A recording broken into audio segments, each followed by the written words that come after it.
Welcome to ஆச்சி சமையல். இன்னைக்கு நம்ம பார்க்க போகிறது தேங்காய் சேர்க்காம மாங்காய் சட்னி எப்படி செய்கிறதுன்னு தான் பார்க்க போகிறோம். இதுக்கு தேவையான பொருட்கள் என்னன்னு பார்த்துடலாம்.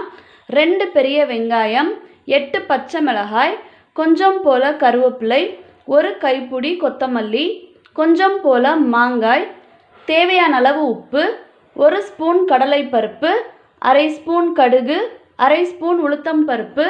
வாங்க இது எப்படி செய்கிறதுன்னு பார்க்கலாம். ஸ்டவ் ஆன் பண்ணி பேனில் 2 ஸ்பூன் எண்ணெய் சேர்த்து சூடு பண்ணிடலாம். இதில் கடுகு, உளுத்தம் பருப்பு, கடலைப்பருப்பு சேர்த்துடலாம். கருகிராமல் செவந்து வரட்டும்.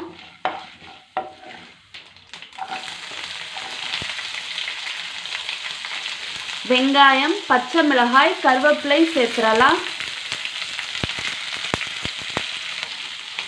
2 நிமிஷம் போல் வெங்காயம் வதங்கி வரட்டும். கொத்தமல்லி சேர்த்துடலாம்.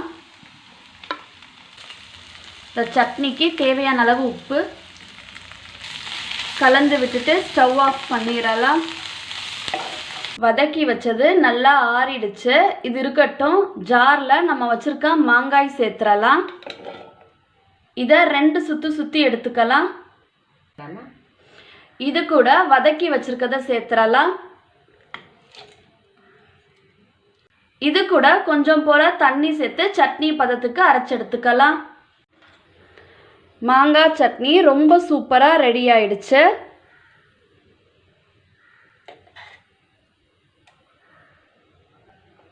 இதை ஒரு பவுலில் மாற்றிடலாம். தாளிப்பு வேணும் அப்படின்னா கடுகு சேர்த்து தாளிச்சுக்கலாம். நான் அப்படியே தான் வச்சிட போகிறேன். அவ்வளோதான், நம்மளோட மாங்காய் சட்னி ரொம்ப சூப்பராக ரெடி ஆயிடுச்சு. இது வெரைட்டி ரைஸ், டிஃபன் ரெசிபி, இது எல்லாத்துக்குமே ரொம்ப நல்லா இருக்கும். இந்த ரெசிபியை நீங்களும் உங்கள் வீட்டில் மறக்காமல் ட்ரை பண்ணி பார்த்துட்டு கமெண்ட் செக்ஷனில் சொல்லுங்கள். தேங்க்ஸ் ஃபார் வாட்சிங்.